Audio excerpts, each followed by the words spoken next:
Assalamualaikum warahmatullahi wabarakatuh, rekan-rekan akademia. Bertemu kembali dengan saya di video terbaru. Video ini saya akan menampilkan materi untuk mata kuliah wawasan pendidikan, di mana video sebelumnya saya sudah membuat video untuk mata kuliah filsafat pendidikan. Nah, sekarang kita fokus kembali ke wawasan pendidikan. Saya harapkan video ini akan berguna bagi mahasiswa saya yang mengampu mata kuliah wawasan pendidikan di Universitas Negeri Jakarta, dan ini adalah materi ke-11. Ini akan berkorelasi dengan ujian akhir Anda semua ya. Nah, kalau kita berbicara tentang permasalahan pendidikan, kita harus tahu terlebih dahulu apa itu masalah. Masalah itu seperti yang sudah kita ketahui bersama, itu merupakan kesenjangan antara harapan dengan kenyataan. Jadi ada suatu kondisi yang sebenarnya idealnya adalah A, tetapi kenyataan yang ada di lapangan tidak demikian. Sebagai contoh, kalau kita berbicara mengenai literasi sains atau literasi numerasi ya dari siswa-siswa yang ada di Indonesia, harapannya atau idealnya siswa-siswa di Indonesia itu memiliki kemampuan untuk literasi sains, literasi numerasi yang diharapkan tinggi. Namun kenyataannya yang ada di lapangan hal itu belum dapat dilakukan. Maka kita katakan bahwa di situ tuh ada masalah. Kalau memang kita mau melihat unsur permasalahan pendidikannya dari aspek siswanya. Sehingga kita bisa menyatakan bahwa masalah itu adalah kesulitan, hambatan atau segala sesuatu yang menghalangi seseorang atau menghalangi suatu institusi untuk mencapai tujuannya. Tujuannya itu untuk apa? Apa sih tujuan pendidikan nasional itu? Nah, Anda harus kembali lihat di dalam undang-undang tentang Sisdiknas, yaitu Undang-Undang Nomor 20 tahun 2003, apa pernyataan tentang tujuan pendidikan nasional. Ketika kita sudah mengetahui tujuan pendidikan nasionalnya mengarah ke komponen apa atau ke capaian tujuan pendidikan yang bagaimana, maka seluruh unit-unit, seluruh komponen atau dimensi yang bergerak di bawahnya harus mengarah kepada satu tujuan bersama yang sudah ditetapkan. Lalu kemudian ketika kita berbicara tentang masalah pendidikan, maka ada pelaksanaan pendidikan itu yang tidak sesuai dengan harapan yang sudah saya sampaikan tadi ya.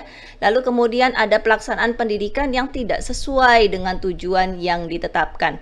Kalau ditanyakan apa saja sih yang termasuk masalah pendidikan, itu ada banyak komponennya. Nanti akan saya jelaskan di slide-slide berikutnya. Jadi masalah pendidikan itu tidak hanya dari segi siswanya saja, tidak hanya dari segi gurunya saja, dikarenakan pendidikan itu adalah sebuah sistem ya.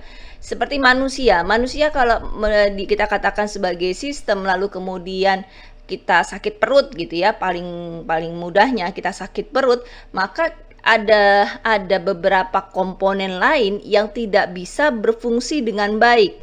Kalau ada satu komponen yang tidak berfungsi dengan baik, maka seluruh tubuh manusia yang sebagai sistem itu menjadi tidak nyaman.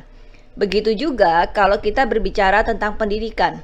Ketika satu komponen yang ada di dalam pendidikan itu tidak baik berjalannya atau tidak sebagaimana mestinya, maka ketika pendidikan sebagai sistem itu akan mempengaruhi komponen-komponen yang lainnya. Berarti dia tidak sejalan atau tidak digunakan atau tidak mampu untuk mencapai tujuan yang sudah ditetapkan yang ada di dalam Undang-Undang Nomor 20 tahun 2003. Ini adalah ragam atau jenis masalah pendidikan. Ada tentang masalah kesempatan pendidikan. Ketika kita berbicara tentang masalah kesempatan pendidikan, maka kita berbicara mengenai berapa jumlah peserta didik yang dia sudah memperoleh pendidikan. Dan ingat bahwa yang namanya pendidikan itu adalah hak semua warga negara, tidak terkecuali ya, tanpa pengecualian. Jadi semuanya wajib dan berhak untuk mengenyam pendidikan.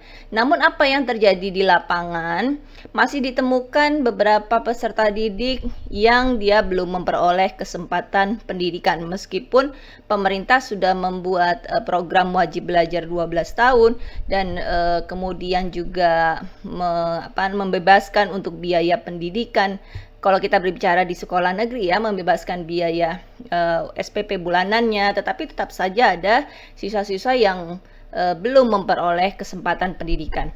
Semakin tinggi jenjang sekolah atau jenjang persekolahan, biasanya tingkat peserta didik untuk mengenyam pendidikan itu juga akan semakin besar. Misalkan kalau di bangku SMA sudah tentu banyak para siswa-siswa di Indonesia belum sempat mengenyam pendidikan di jenjang SMA. Yang paling banyak barangkali peserta didik yang sudah mengenyam di jenjang sekolah dasar. Nah, yang kedua itu adalah masalah pemerataan, bukan pemetaran ya, pemerataan. Mohon maaf ini salah ya. Masalah pemerataan pendidikan itu berkaitan dengan kualitas pendidikan. Bagaimana kontribusi sarana dan prasarana, lalu kemudian sumber belajar itu semuanya sama untuk setiap provinsi yang ada di Indonesia. Indonesia Barat dengan Indonesia Timur diharapkan sama. Lalu kemudian berkaitan juga dengan penyebaran guru-gurunya gitu ya, guru-guru dari mata pelajaran atau guru kelas yang yang dipekerjakan di sekolah itu juga diharapkan sama jumlah dan kualitasnya. Lalu kemudian juga jumlah sekolahnya yang ada di dalam provinsi itu juga memadai untuk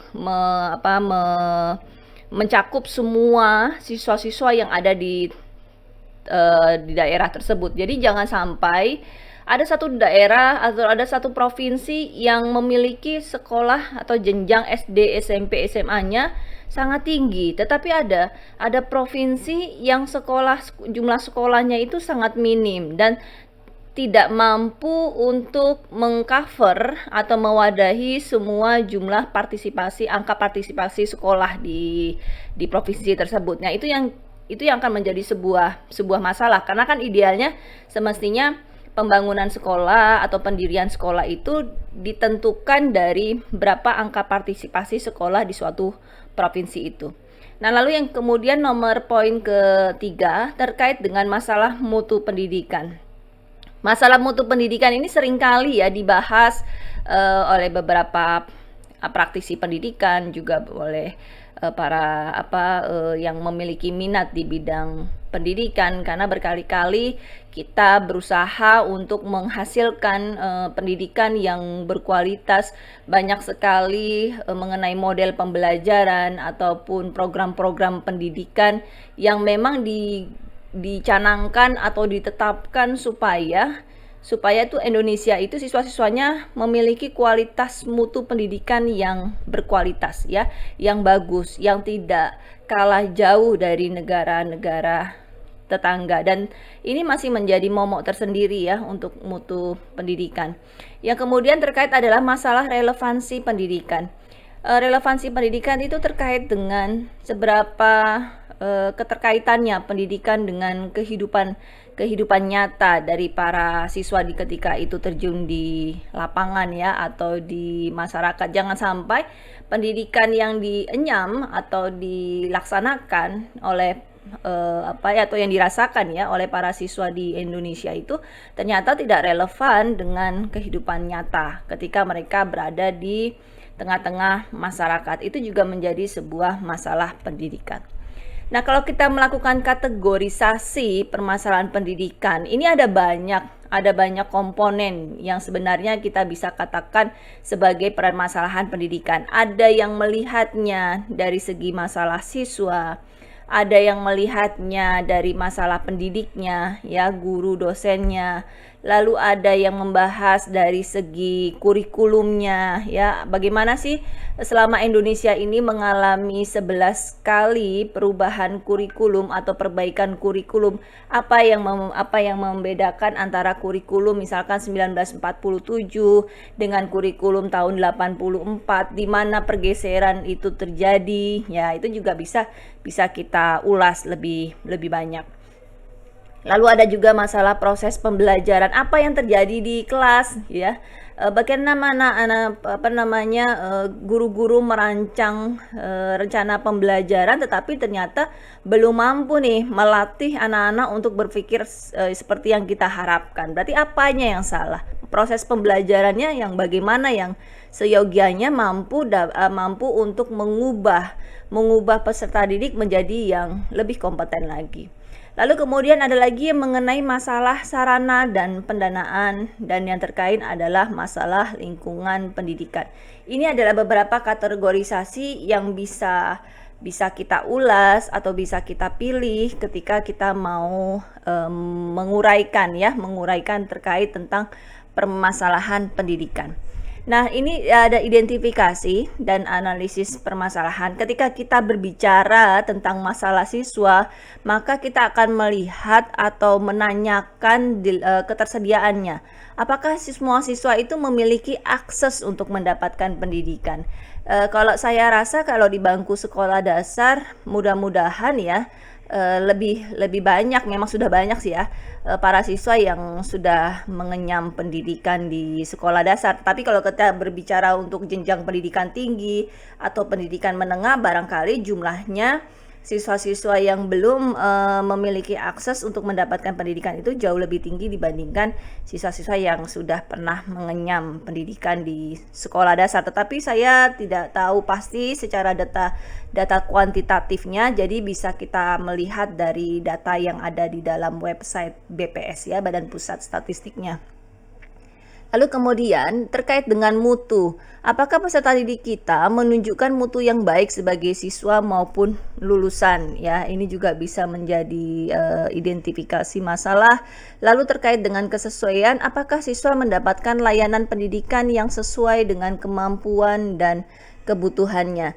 Jadi ketika kita mendefinisikan masalah-masalah pendidikan yang ada, itu bisa kita lihat dari segi ketersediaannya, dari segi mutu, dan dari segi kesesuaiannya. Komponen berikutnya, kalau dari masalah guru, dari segi ketersediaan, apakah kita memiliki jumlah guru yang cukup sesuai kebutuhan ya? Apakah idealnya satu guru dibanding 15 banding 30 siswa sudah terpenuhi oleh sekolah-sekolah yang ada di Indonesia? Jangan sampai satu guru itu menangani 50-60 siswa, pasti kualitas membelajarkannya jauh lebih istilahnya keteteran ya dibandingkan guru yang menangani anak yang minim. Lalu terkait dengan mutu, apakah guru-guru memiliki kompetensi dan kinerja yang bermutu? Dan ini juga perlu kita gali ya lebih mendalam, karena dipercaya bahwa guru-guru yang memiliki kompetensi dan kinerja yang bermutu tentu akan mampu membuat atau menciptakan proses pembelajaran yang bermutu pula. Dengan proses pembelajaran yang bermutu itu bisa dihasilkan siswa-siswa ataupun lulusan yang bermutu, sehingga kompetensi guru itu menjadi mutlak wajib harus dilakukan oleh setiap guru. Guru itu harus memiliki rasa untuk belajar, upgrade ilmunya. Jangan mohon maaf ya, misalkan kalau di jenjang sekolah dasar karena berpikir bahwa siswa sekolah dasar itu ilmunya adalah masih terbatas ya, maksudnya pengetahuan yang diberikannya juga tidak seluas kalau di jenjang pendidikan tinggi, maka guru-gurunya tidak mau lagi membaca buku. Jangan sampai seperti itu. Guru itu adalah manusia pembelajar, manusia yang akan terus selalu belajar ya. Makanya kalau saya biasanya dalam 1 tahun 2 tahun ada beberapa penambahan dari topik di dalam silabus perkuliahan, selama itu tidak mengubah atau selama itu sesuai dengan capaian pembelajaran akhir yang mau ditetapkan sesuai dengan kurikulum prodi, maka biasanya saya akan menambah topik-topik lainnya. Jadi kita terus belajar.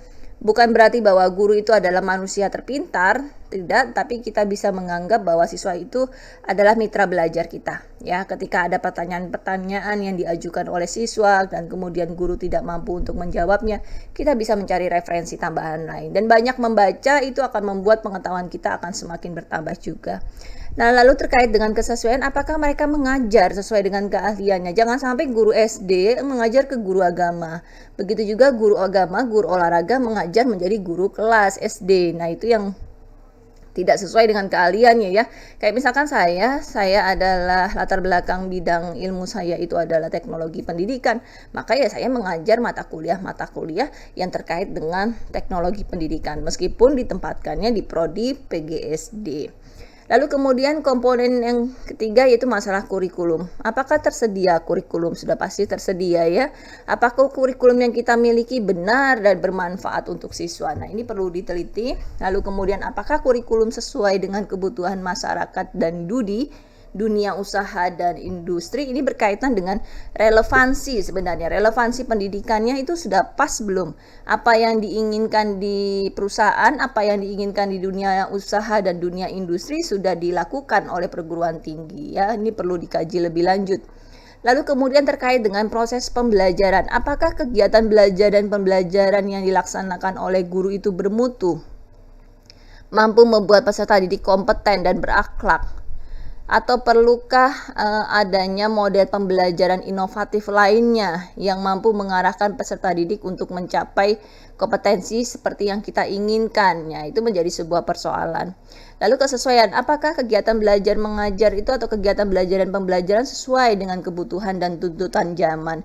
Barangkali kalau kita bicara di tahun 90-an atau 80-an 90-an ya, ketika guru itu hadir dengan satu sumber belajar yaitu dirinya atau hanya dengan satu buku, ya baru kita maklumi saja karena pada saat itu memang akses informasi terbatas. Tetapi kalau sekarang guru menggunakan sumber belajarnya itu hanya satu, hanya dari buku teks saja tanpa melibatkan keberadaan internet sebagai sumber belajar atau lingkungan sebagai sumber belajar, ya maka itu kita katakan sebagai guru itu telah melakukan atau guru itu tidak melakukan proses pembelajaran yang sesuai dengan tuntutan zaman ya, atau belum sesuai dengan tuntutan zaman. Zaman sekarang serba era cepat informasi itu, maka guru juga harus semakin melek teknologi, literasi medianya juga harus semakin baik.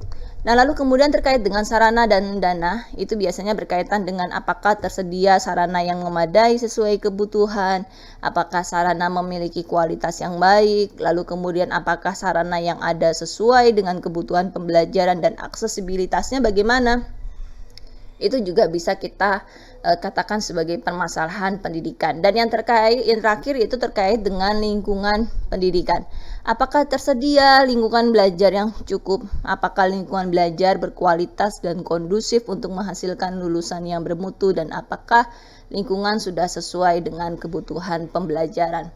Ini ada data realita pendidikan Indonesia dan barangkali ini bisa di-upgrade ya.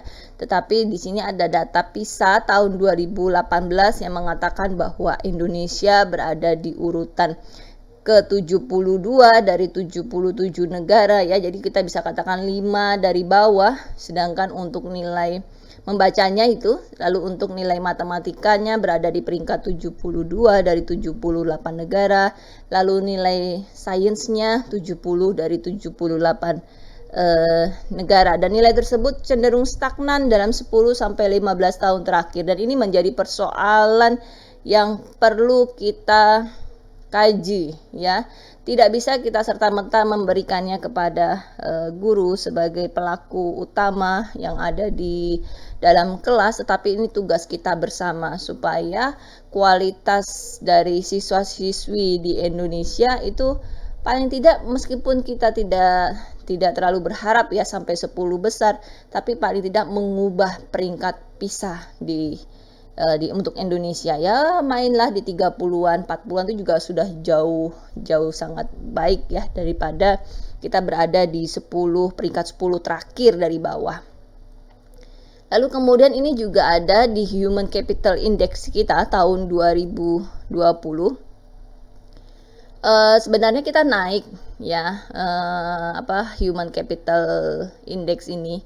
Dan Human Capital Index ini melalui programnya itu didesain untuk mengukur atau menjelaskan bagaimana kondisi kesehatan dan pendidikan dapat mendukung produktivitas generasi yang akan datang. Hal ini terlihat bahwa Indonesia itu sudah jauh ada kemajuan ya, kalau ya kita terkait adanya kenaikan, meskipun kenaikannya itu tidak terlalu signifikan, tetapi paling tidak ada perubahan berarti di dalamnya. Diharapkan nanti di tahun-tahun mendatang ini akan menjadi lebih baik kembali. Lalu kemudian kita lihat di Human Capital Index kita, itu 0,53 atau berada pada peringkat 87 dari 157 negara. Saya tidak bisa mengatakan ini menggembirakan hasilnya ya, karena masih jauh sekali peringkat Human Capital Index kita. Kita berada di bawah dari Vietnam. Vietnam itu 0,67 atau berada pada peringkat 48, dan kita cukup jauh sekali dengan negara tetangga kita yaitu Singapura. Skornya ya adalah 0,88 dan berada pada peringkat pertama.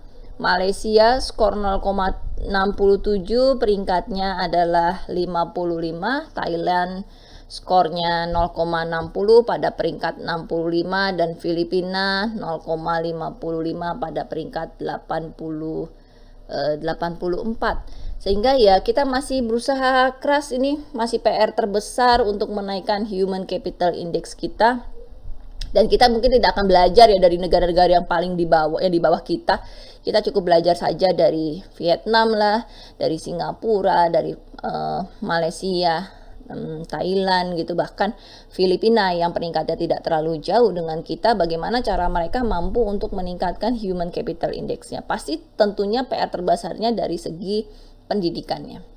Nah, lalu kemudian ada lagi CPI, Corruption Perception Index. Ini terjadi mengukur korupsi di sektor publik di 180 negara dan teritori.